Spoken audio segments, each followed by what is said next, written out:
Pemirsa, petugas unit reskrim Polres Ogan Ilir mengamankan satu dari dua tersangka bajing loncat yang viral di media sosial lalu, yang terjadi di Jalan Lintas Timur Indralaya, Palembang. Pria dengan inisial SAT 18 tahun, warga RT 3, Desa Ibul Besar 2, Kecamatan Pemulutan, diamankan polisi karena terlibat dalam aksi bajing loncat di Jalan Lintas Indralaya, Palembang dan viral di media sosial pada 27 Juni lalu.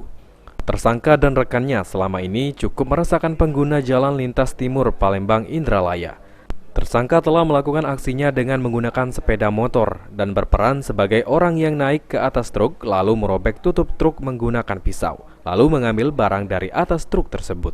Dari tangan tersangka ini, petugas berhasil mengamankan satu buah pisau dan motor yang digunakan saat aksi bajing loncat. Petugas masih memburu satu lagi rekan tersangka yang bertugas mengendarai sepeda motor. Inisial S itu pelakunya, alamat rumahnya di Pemulutan. Dijerat pelaku yaitu kita terapkan pasal 363 ayat 1 ke 4, ancaman hukuman 7 tahun penjara.